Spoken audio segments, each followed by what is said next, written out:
buenas a todos, es un placer tenerlos aquí un día más en el canal de Entendiendo la Fisiología y el día de hoy venimos con todo aquí en el módulo de fisiopatología, esta vez hablando sobre una enfermedad bastante, pero bastante incidente en lo que es el, el mundo actual debido al estilo de vida y todos los hábitos que se están fomentando mientras más vamos modernizando y industrializando el mundo. Esta patología es la hipertensión arterial, lo cual realmente ha estado siempre con nosotros porque, o sea, me atrevo a decir que es una de las enfermedades más antiguas que existe. Lo que pasa es que como tal, quizás no se identificó con de una forma tan apresurada, ¿verdad? Pero probablemente ha cobrado múltiples vidas y me atrevo a decir que es de las razones que más vidas probablemente ha cobrado a nivel mundial. Entonces, vamos a conocerla. La bibliografía es Ferreras Rosman, Medicina Interna, en su 20ª edición. Entonces, vamos a conocer exactamente qué es la hipertensión arterial, aunque su nombre lo dice todo. Es, en pocas palabras, la elevación sostenida de la presión arterial sistólica, diastólica o incluso ambas. Su importancia va a radicar en que va a determinar, su importancia va a radicar a lo que les mencionaba en el inicio y de hecho lo que les mencionaba en el anterior video, de que tiene una altísima prevalencia que de hecho se duplicó en comparación con el siglo pasado, que en el siglo pasado apenas teníamos, que no eran pocos, 800 millones de personas a nivel mundial afectadas por esta condición y en este siglo tenemos 1.300 millones, o sea, prácticamente se duplicó, prácticamente está duplicado. Entonces, es una condición bastante preocupante y el detalle de esta viene es que se relaciona de una forma muy estrecha con múltiples complicaciones a nivel cardiovascular y con otros sistemas, llegando a resultar en un riesgo residual vital de aparición de acerca del 100%. O sea, hay complicaciones que están 100% comprobadas que a la corta o a la larga van a surgir a raíz de la hipertensión. Entonces, por eso es una condición de salud muy importante a considerar. Aquí les traigo, que en nuestra bibliografía salen estos métodos diagnósticos, tanto de Europa como de Estados Unidos, donde se estima que una presión arterial óptima es menor a 120 en la sistólica y menor a 80 en la diastólica. Una normal oscila en 120, sistólica entre 120 y 129, diastólica 80 84. Y ya se considera una presión arterial elevada entre lo que es 130 a 139. Me enfoco en la de Estados Unidos. Porque en la de Europa, fíjense que todavía eso se considera normal alto. O sea, ni siquiera todavía los consideramos hipertensión. Ya directamente en ese grado en Estados Unidos es considerado de esa manera. Y de hecho, guías internacionales cada vez van bajando más los puntos diagnósticos. ¿Por qué? Esto es un método estratégico para ser un signo de alarma más temprano. ¿A qué se debe esto? Se debe a que guías de años pasados, pongan décadas atrás, lo que pasaba es que tomaban muy a la ligera el seguimiento de la presión arterial de los pacientes. Entonces, ponían esquemas muy altos de que, por ejemplo, si el paciente llegaba con 140-90, quizás se empezaba a observar, pero no se daba tratamiento de una vez, o sea, cosas por el estilo. Lo cual hacía que, bueno, esa presión arterial del paciente se mantuviera alta durante más años y cosas que quizás podrían haberse evitado con una prevención adecuada a tiempo, pues ya no se podía hacer nada porque se permitió que avanzara, simplemente porque no entraba en el rango diagnóstico del momento. Por eso estas guías rejuegan con estos valores diagnósticos para que cada vez sean más y más bajos y así inmediatamente una persona se encuentre por encima de esto se puedan tomar cartas en el asunto de una forma más precoz. Entonces por eso es importante. Dentro de los datos epidemiológicos, como ya les mencionaba, no 1.300, pero aproximadamente 1.280 millones de adultos entre 30 y 79 años padecen de esta patología en todo el mundo. Y como dato curioso, mientras más van avanzando los años, ese rango de edad se va haciendo más hacia lo que son edades jóvenes, porque más jóvenes van desarrollando hipertensión ya sea por la ya predisposición genética que pueda existir debido a los estímulos que durante años hemos estado exponiéndonos, pero principalmente es por los estilos de vida que se están fomentando hoy, que son sedentarismo y consumo de comidas que llevarían hacia lo que es el desarrollo de una hipertensión arterial por un mecanismo u otro. Cerca de 2/3 de los hipertensos, es importante saber esto, viven en países de ingresos bajos y medianos. Esto se radica, al igual a lo que le mencionaba en el video pasado, de que, bueno, países desarrollados, normalmente las dietas que suelen llevar, en gran parte, suelen ser dietas balanceadas. Pero el punto está en que estos mismos países desarrollados son los que han llevado a cabo la implementación de los sistemas de comida rápida. Todas esas cadenas, todas esas franquicias de comida rápida. Eso lo que hace es que esas dietas que son hipercalóricas, que de hecho, a raíz de la alta incidencia que empezaron a tener todas esas patologías que surgen a raíz de este consumo abrupto de comidas hipercalóricas, de estos restaurantes de comida rápida, muchos países, estas cadenas se vieron obligados a colocar en los menús las calorías que tienen sus alimentos. Y de hecho, muchos debieron colocar en sus productos que son o altos en azúcares o altos en grasas saturadas, todos esos componentes dañinos para que el consumidor por lo menos tenga la responsabilidad de saber eso, porque ya era un problema serio y sigue siendo un problema serio de salud. Entonces, esos países de ingresos bajos son los que más expuestos están o más consumidores van a ser de esos productos ultraprocesados. ¿Por qué? Porque son productos que en su mayoría van a salir más económicos, porque son productos con esa finalidad de ser más económicos, ya que tienen alto grado de ser sintéticos y demás, y y permite una producción masiva. Entonces, por eso son los más asequibles para ese público de ingresos bajos y medianos. Saber que la prevalencia ha aumentado drásticamente, eso es lo que mencionaba. Perdón, no eran 800 millones, 650 millones era el número correcto. En 1990, ya para 2019, fíjense que 1.300 millones de hipertensos están por ahí sueltos. Que incluso algunos de ustedes podría ser que, según estadísticas, 1 de cada 3 personas es un hipertenso. Después, eso es antes de los 50. A partir de los 50, 2 de cada 3 personas son hipertensos. Entonces, es algo bastante serio. De hecho, en la OMS se considera la hipertensión arterial como la principal causa de muerte prematura en todo el planeta. Ya si nos vamos con términos diagnósticos y demás, el 46% de los adultos hipertensos desconocen que padecen la enfermedad. ¿Por qué? Porque eso es otro detalle de esta patología, que es un asesino silencioso. Es una enfermedad que fácilmente la podríamos tener, hasta yo o algunos de ustedes que están viendo esto, pero nunca han presentado síntomas de eso. Hay personas que pueden llegar a consulta con una presión disparadísima por los cielos, pero dicen que se sienten normal y que todo está bien. Porque la verdad se sienten bien, pero es por eso mismo. Porque solamente esos signos de alarma vienen cuando ya la cosa es seria. Entonces es por eso que radica la importancia de que normalmente uno tiene que hacerse chequeos rutinarios de la presión. No les digo, aunque sí es lo correcto, que hay que hacerse chequeos rutinarios con su médico, pero si eso es complicado para las personas, dependiendo de la situación en que estén, pues bueno, por lo menos cosas que sí podrían hacer desde casa, sería bueno que se instruyeran en aprenderlas a hacer, como la toma de la presión, porque esto puede salvar la vida y puede prevenir múltiples complicaciones que con tiempo pueden solucionarse. Saber que el 42% de los pacientes, solamente este porcentaje es el que recibe tratamiento y apenas 1 de cada 5 tiene la presión arterial bajo control. O sea que incluso siguiendo un tratamiento estricto no necesariamente se logra el margen terapéutico que se busca, la diana terapéutica. En países como España, el 36% de los adultos son hipertensos y el porcentaje sube al 66% en mayores de 60 años, lo que venía diciéndolo de que 1 de cada 3 personas menores a los 50-60 años son hipertensos y después 2 de cada 3. Y se estima que 40.000 muertes cardiovasculares anuales en España son atribuibles directamente a esta causa.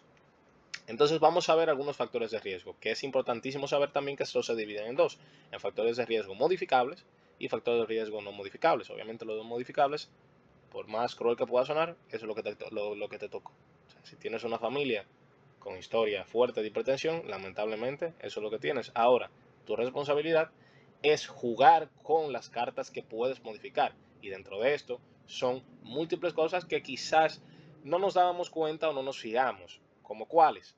dieta rica en sal y grasas saturadas. Esto les garantizo que por más que ustedes lo piensen, es algo que podría ser clave en la prevención de la aparición de hipertensión arterial. ¿Por qué la sal entra aquí? La sal entra aquí debido a algo que vimos en el módulo de renal, conocido como la presión osmótica. ¿Qué hace la sal? La sal hace algo similar a lo que hacen las proteínas en los vasos sanguíneos, que generan una presión que jala hacia ellas. Entonces, estas sales hacen que una zona se vuelva hipertónica, y esa zona que se vuelve hipertónica es un llamado al deber para el agua. Es decir, que el agua va a ir a esa zona hipertónica para hipotonizarla y hacer que se vuelva isotónica, para equilibrar, ¿verdad?, esa concentración de sal y agua. Entonces, si consumimos más sal, eso indica que vamos a tener más sal en nuestra circulación, entonces esa circulación va a retener más agua para equilibrar ese nivel osmótico. Por ende, vamos a retener más agua, y si dentro de una tubería se tiene más agua, pues aumenta la presión. Las grasas saturadas, por otra parte, son factores de riesgo porque estas llevan a la formación de placas ateroscleróticas, que no son nada más que placas lipídicas, las cuales obstruyen las arterias. Entonces, si se obstruye una tubería, de igual forma, eso impide un flujo continuo y laminar y hace que la presión dentro de esa tubería aumente. Eso mismo pasa con nuestros vasos sanguíneos. La inactividad física también lleva a esto, porque esa misma inactividad física puede llevar al desarrollo de obesidad, también el consumo alto de una dieta hipercalórica, el consumo excesivo de alcohol y el tabaquismo, siendo el tabaquismo de hecho de los principales factores de riesgo para el desarrollo de patologías cardiovasculares, el sobrepeso y obesidad, como ya dije, el estrés crónico, que de hecho es de las causas que en esta época moderna se le atribuye como motivo principal para el desarrollo de hipertensión en jóvenes, debido a que este estrés crónico pues lleva a la liberación de catecolaminas, adrenalina, noradrenalina, todas esas que tienen efectos vasoconstrictores. Esos efectos vasoconstrictores a nivel de los receptores alfa 1, beta 1 adrenérgicos, todo lo demás, que, bueno, no solamente vasoconstrictores, también, por ejemplo, los beta 1 van a tener función a nivel de la contractibilidad cardíaca, los alfa 1 sí son los de a nivel periférico, de la vasoconstricción y demás. Todo esto va a llevar a un aumento de la presión arterial. Entonces, periodos prolongados de liberación de catecolaminas, aunque si bien es cierto que sí el cuerpo puede hacer regulaciones a la baja, eventualmente se van a seguir aumentando las concentraciones de esta y se puede desarrollar hipertensión debido a esto. También por contaminación ambiental puede desarrollarse o son factores de riesgo para el desarrollo de la patología. Ahora, dentro de los factores no modificables entra la edad, ya que lamentablemente nosotros solamente seguimos una dirección, no podemos dar reversa en la edad. En cuanto a antecedentes familiares de hipertensión, como ya dije, y comorbilidades adjuntas a esto. ¿Por qué? Porque independientemente de sea, estas no son modificables porque también son enfermedades crónicas, las cuales no tienen cura. Tienen control, sí es cierto, y si tienes ese control puedes evitar la hipertensión, pero sigue siendo un factor de riesgo que no pueden modificar porque la tienes. Dentro de ellos, en el módulo de, bueno, aquí mismo fisiopatología, cuando hablamos de diabetes mencionamos que es una causa muy frecuente de desarrollo de hipertensión secundaria a una patología. También entra ahí la enfermedad renal crónica, que la mencionamos en su momento también, y apnea del sueño. Aquí mencionaba de que lo de los jóvenes y la hipertensión, que es la mayor recurrencia que se está teniendo, y saber que en la guía de este año 2025, estas guías indican que para el diagnóstico de hipertensión, la tensión arterial, la presión arterial, debe ser igual o superior en varias tomas a 130-80 milímetros de mercurio, siendo entonces esa medida la adecuada para diagnosticar a una persona como hipertenso. ¿Y cuál es el fin de todas esas guías? Lo que vine diciendo desde un inicio, buscar que haya menor incidencia de hipertensión e incluso reducir en un 25% para el 2030 dicho valor. Entonces vamos a ver diversos componentes que conforman la presión arterial, porque sí, esta se forma por varias partes. En una primera instancia, ese número grande que vemos aquí, ese 130 que vemos ahí, es conocido como la presión arterial sistólica. Esa presión arterial sistólica corresponde a la presión máxima que se alcanza cuando el ventrículo se contrae y eyecta o expulsa, como quieran mencionar, la sangre hacia lo que viene siendo la aorta. Cuando la aorta abre sus válvulas, las válvulas semilunares, Entonces la aorta recibe esa sangre y esa presión con la que llega esa aorta, esa es la presión sistólica. Entonces esa presión sistólica va a depender también de otros factores que veremos más adelante. Esta va a depender del volumen sistólico, que el volumen sistólico es esa cantidad de sangre que va a eyectarse a través de esa válvula semilunar. También va a depender de la contractibilidad miocárdica, que también esa contractibilidad miocárdica va a depender mucho de lo que viene siendo el retorno venoso. ¿Por qué? Por un fenómeno conocido como ley de Frank-Starling. Para que lo entiendan de la forma más sencilla posible, la ley de Frank-Starling lo que se basa es en el mismo concepto que podríamos pensar de una resortera o un tirapiedras, como quieran decirle, que ese juguetito que era de esta forma, que era así, bueno, déjenme ponerles el puntero, que era como una y tiene aquí el pequeño elástico, que entonces se tira hacia atrás y entonces tira una piedra. Es algo similar a eso, lo que la ley de Frankenstein explica. Mientras más lejos ustedes tiran de esa goma, más fuerte va a salir esa piedra porque va a salir con más fuerza. Asimismo, entonces el corazón, mientras más sangre le llega, más se va a distender y si más se distiende, va a poder dar un golpe más fuerte. Eso es gracias a que el corazón tiene una forma elíptica, más o menos algo así, y entonces al distenderse puede generar ese efecto de mayor fuerza contractil al distenderse más. Eso es algo que se pierde cuando ocurre un remodelado ventricular, que el corazón adopta una forma más circular, donde se pierde entonces la posibilidad de ese fenómeno de la ley de Frank-Starling. Entonces por eso es importante esa parte. Como ya dije, eso se ve influido también por...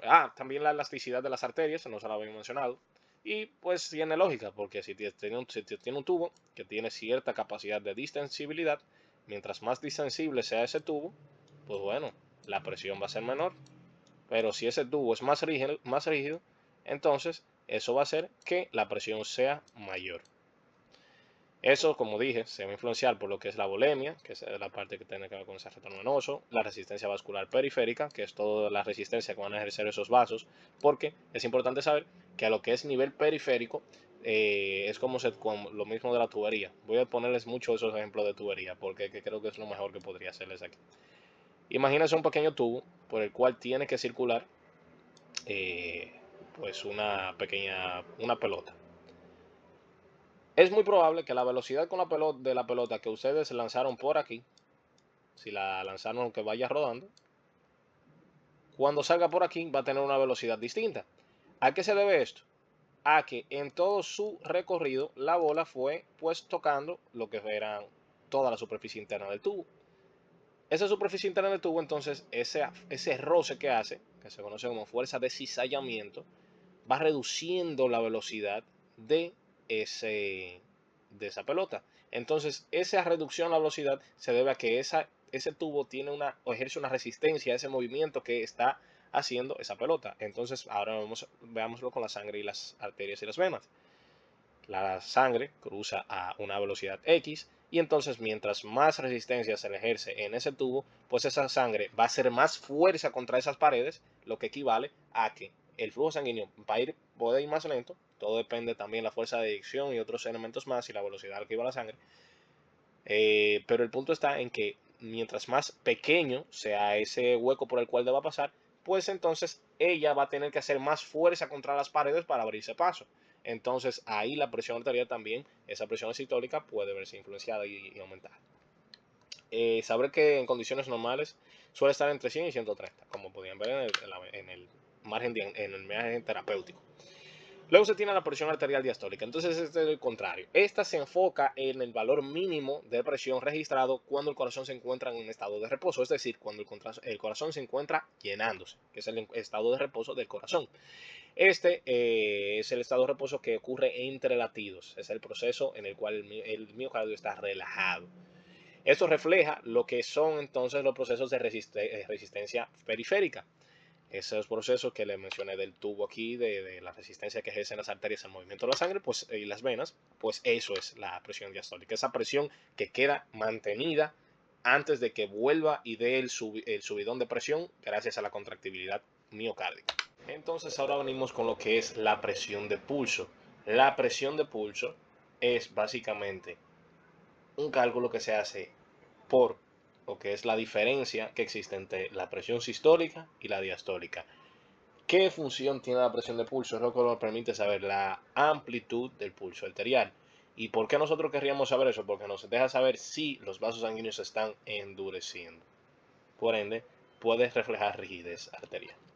Entonces, una presión de pulso elevada, ¿qué indica esto? Que puede haber arteriosclerosis, que de hecho, como dato curioso, no lo confundan con lo que es aterosclerosis, porque sí, suenan igual, pero es arteriosclerosis y aterosclerosis, que la aterosclerosis es un tipo de arteriosclerosis. La diferencia es que arteriosclerosis se refiere al endurecimiento y fibrosis de los vasos sanguíneos. La aterosclerosis, entonces, es el tamponamiento de vasos sanguíneos por placas lipídicas o placas arterioscleróticas, que también se le llama así.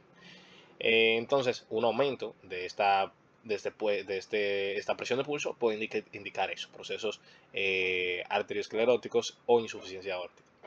Y también, por otro lado, una presión baja, una presión de pulso baja puede indicar un bajo caso cardíaco o taponamiento cardíaco.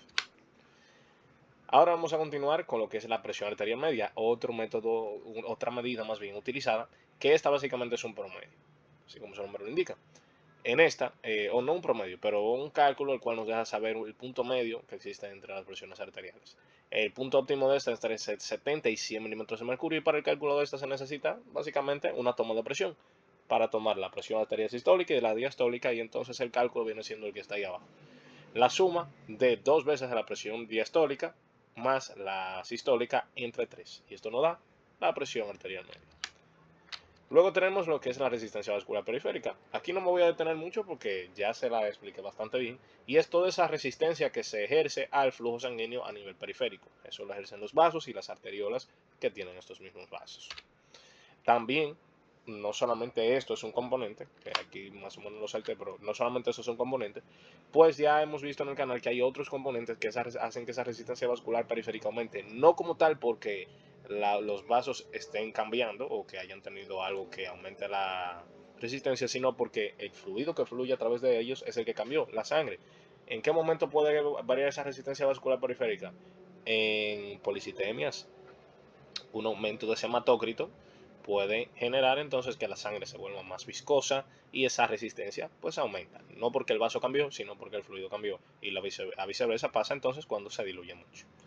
Entonces, ¿qué va a pasar con esto? Mientras mayor resistencia se tenga, como ya se mencionó, si aumenta la resistencia vascular periférica, la resistencia vascular periférica es un reflejo de lo que es la presión diastólica. Entonces la presión diastólica va a estar aumentada.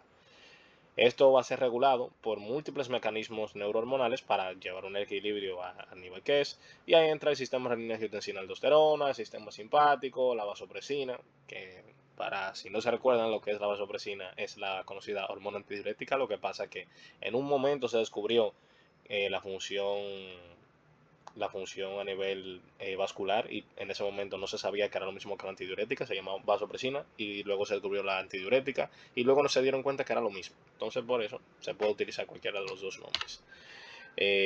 Luego tenemos lo que es el volumen sistólico y el gasto cardíaco, que también los expliqué hace un momento, pero básicamente ese volumen sistólico es el volumen de sangre que expulsa el ventrículo izquierdo en cada latido, esa sangre que es eyectada hacia la aorta.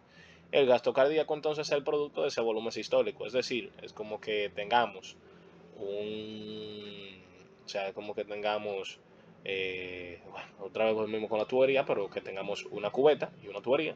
Entonces, la cantidad de agua que yo le echo a la cubeta es el volumen sistólico, es la cantidad de sangre que el ventrículo va a expulsar, y el gasto cardíaco es la sangre que salió en esa vaciada de la cubeta que yo eché. Es decir, en el caso del ventrículo, cuando se contrajo, pues es la sangre que llegó a salir. Entonces ese gasto cardíaco va a ser el producto de la frecuencia cardíaca entre ese gasto cardíaco que hice. O sea, qué tantas veces esa cubeta yo la lleno y la voy sacando por unidad de tiempo, y por el volumen. Es decir, aplicado al corazón, si el corazón le llegan 100 mililitros de sangre y expulsa 80, entonces el gasto cardíaco viene siendo, si en cada latido expulsa 80 mililitros de sangre, entonces si multiplicamos de que tiene 100 latidos por minuto, estamos diciendo que va a tener básicamente 8 litros por minuto, bombeándola. O sea, va a movilizar 8 litros por minuto. Es por ponerle el ejemplo de eso. O sea, se tiene 80 veces 100, se tiene 100 veces, en el caso de ser 100 latidos por minuto, se tiene 100 veces esos 80 saliendo. Entonces, eso es lo que traduce el gasto cardíaco. Esto va entonces a estar determinado que a mayor gasto cardíaco va a haber mayor presión sistólica, porque tiene sentido. Si tenemos mayor gasto cardíaco, ya sea por un aumento del volumen sistólico o por un aumento de la frecuencia cardíaca, pues básicamente vamos a tener mayor cantidad de sangre en los vasos, mayor presión en los mismos, entonces se va a traducir en una presión aumentada. Esto entonces se va a ver afectado por tres elementos: la precarga, la contractibilidad y la poscarga. Cuando hablamos de precarga, la precarga es con lo que yo cuento antes de vencer la fuerza a la que me voy a poner. ¿Cómo así? Pues bueno, vamos a imaginarlo de esta forma. Digamos que tenemos una puerta y que la puerta realmente es bien dura para abrir. Y entonces yo cuento con 3 personas que debemos empujar esa puerta. La fuerza que nosotros tenemos los 3 juntos para empujar esa puerta es la precarga. Eso es con lo que nosotros contamos para vencer esa fuerza a la cual nos debemos oponer. La contractilidad, pues bueno, se traduce también en esa misma fuerza que vamos a tener. En este caso el corazón, ¿verdad? Y la fuerza de contractibilidad que va a tener. Y la poscarga viene siendo la fuerza que tenemos que vencer. Es decir, la fuerza que esa piedra nos va a oponer a nosotros para no moverse. Eso viene siendo la poscarga. Aplicado al corazón, la precarga viene siendo esa cantidad de sangre que llegó al ventrículo izquierdo por la cual se va a distender el corazón. La contractilidad es la fuerza con la que él va a contraerse, y la poscarga es la presión que debe vencer en la válvula semilunar para poder abrir la válvula y entonces eyectar la sangre fuera del corazón. Luego tenemos el concepto de elasticidad arterial, que también lo vimos, o sea, más o menos fue explicado en lo que les voy diciendo y lo podrán suponer, de que, bueno, los vasos sanguíneos tienen capacidad de distenderse.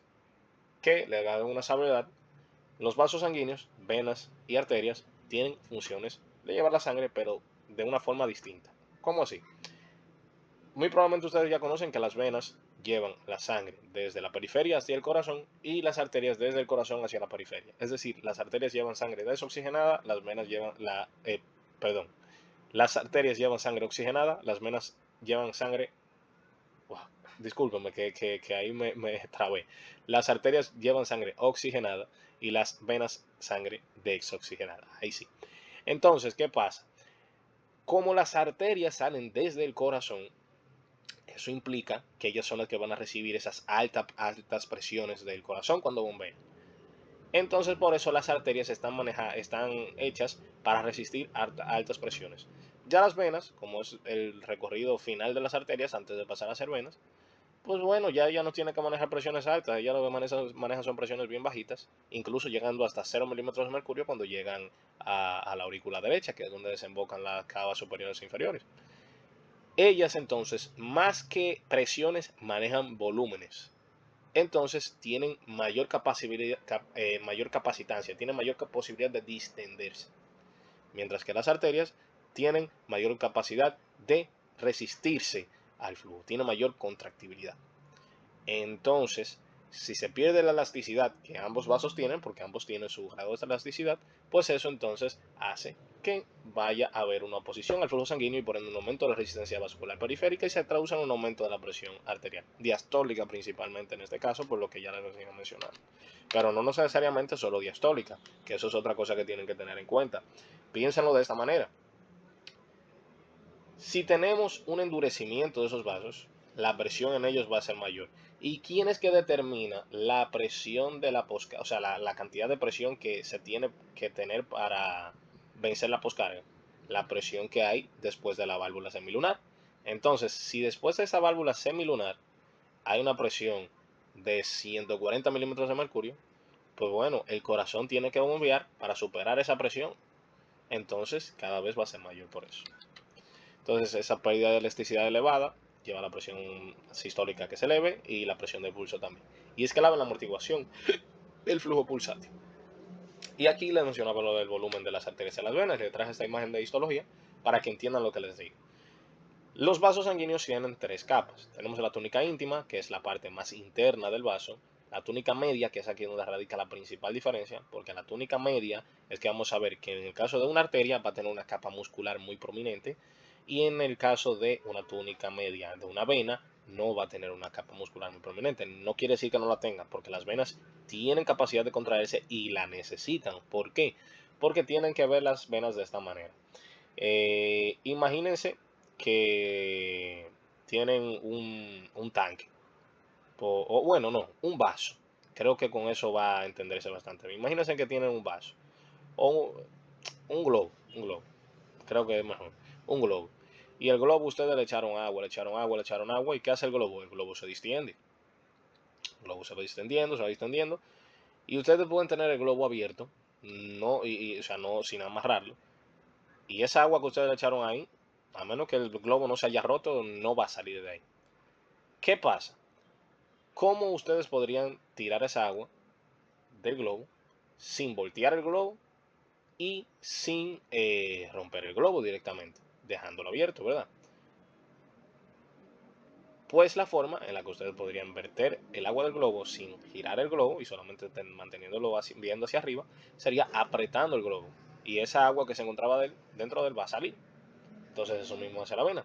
La vena puede servir para guardar esa sangre y entonces en el momento en los cuales se necesita aumentar la volemia, la vena lo que hace es que se contrae y ese volumen de sangre que ellos estaban guardando, por así decirlo, porque no es que está estático ahí, pero que van a almacenar un poco más de sangre que la que va a irse eyectando poco a poco, pues entonces hace que toda esa sangre, en vez de llegar poco a poco, va a llegar de repente. Y entonces eso aumenta la cantidad de sangre que va a llegar al corazón.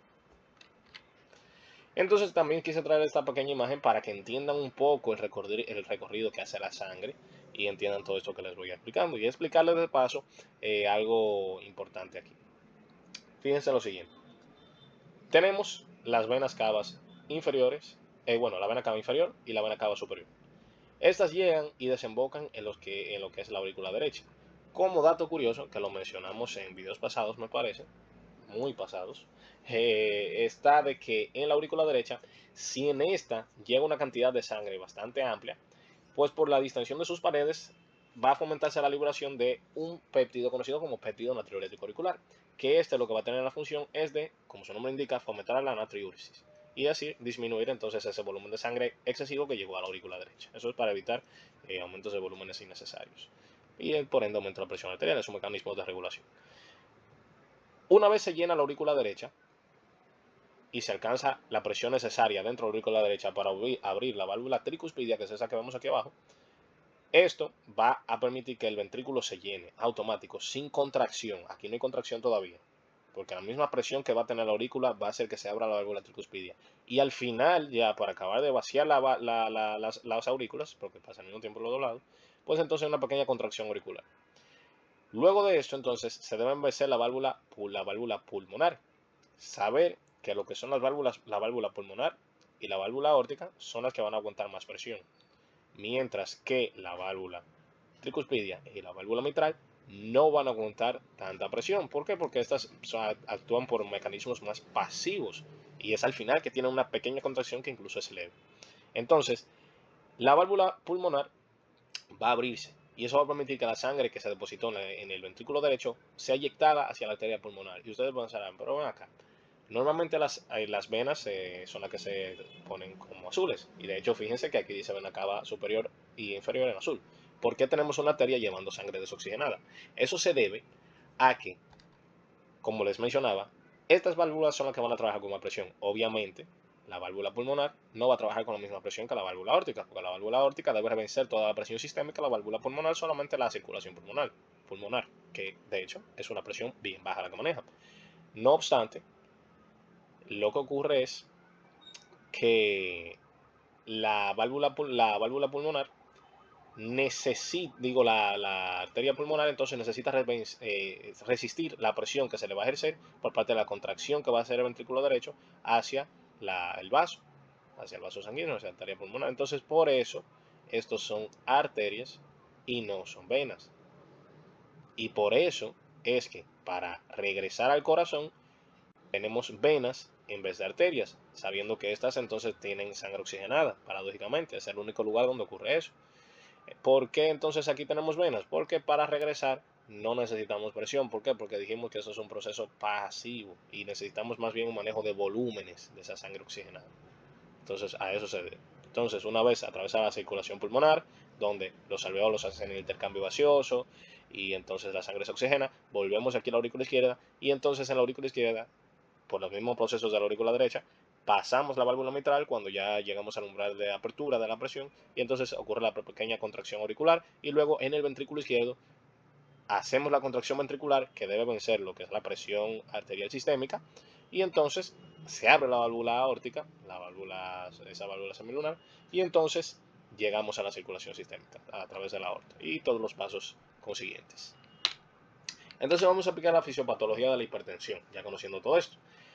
La hipertensión va a verse como protagonista varios sistemas a nivel fisiológico. De hecho, muchos que quizás son para regular la misma presión, pero es por desequilibrio son los mismos que se desencadena la hipertensión.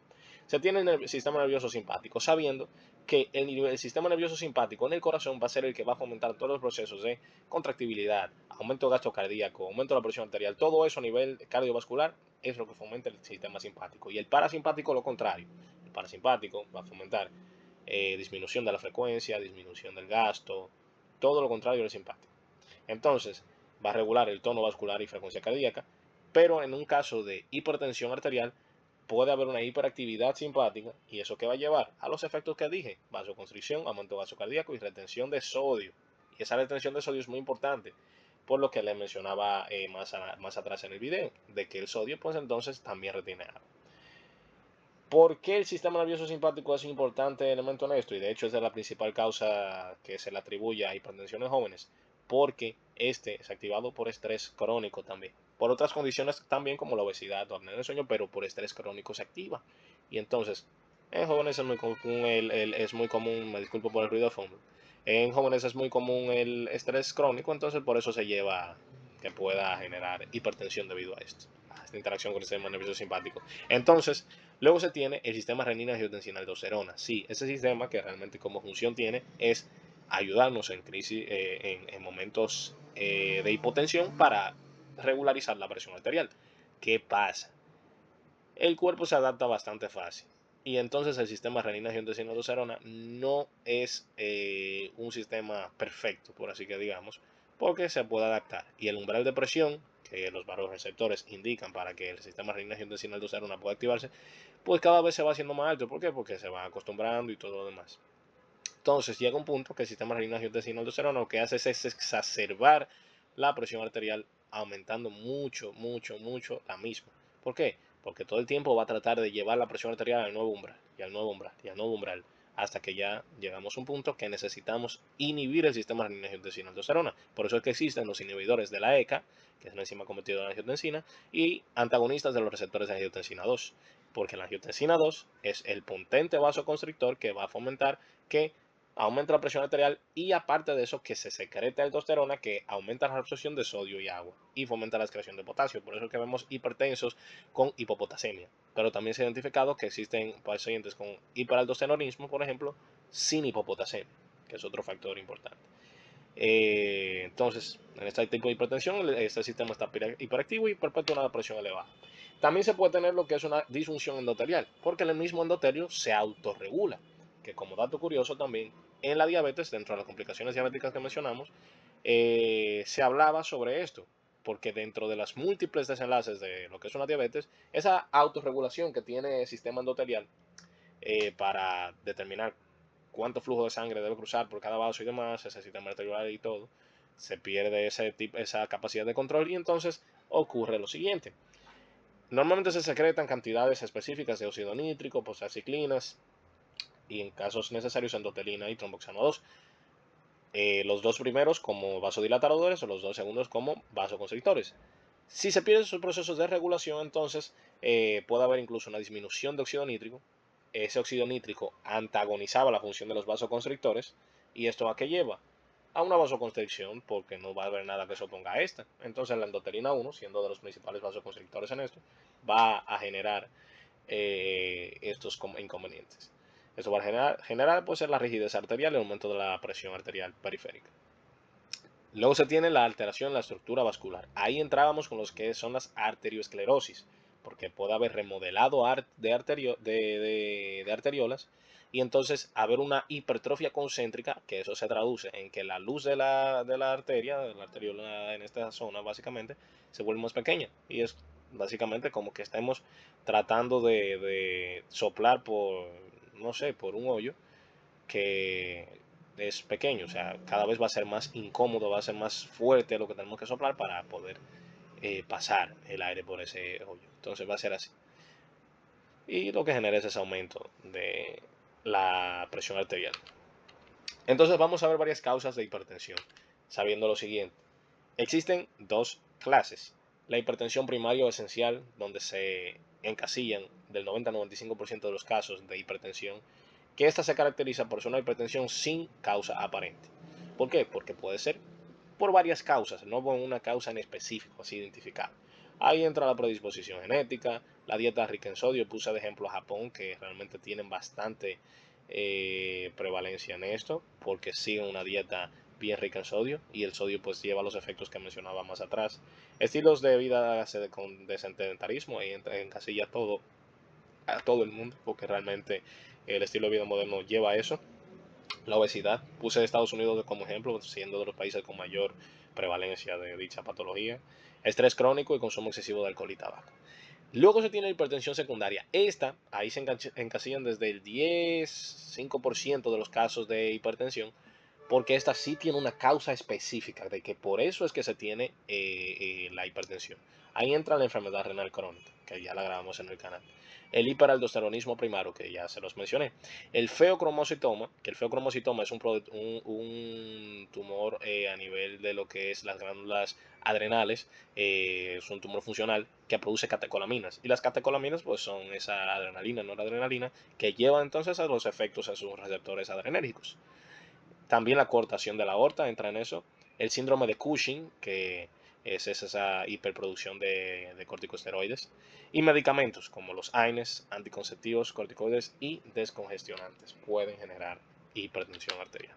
Entonces, ¿a qué nos lleva a tener una hipertensión arterial? A múltiples desenlaces en múltiples sistemas. Los principales que se ven afectados son a nivel cardiovasculares y lo más temido es eso a nivel neurológico, siendo el accidente cerebrovascular de los más temidos. A nivel cardiovascular, pues se puede ver una hipertrofia ventricular izquierda. ¿Por qué? Porque el ventrículo cada vez va a tener que ir haciendo más y más fuerza para vencer esa poscarga que va a ir aumentando mientras la tensión arterial aumenta a nivel periférico. Eso genera insuficiencia cardíaca y puede generar incluso infarto agudo del miocardio. A nivel neurológico puede generar una ACV, demencia vascular o encefalopatía hipertensiva.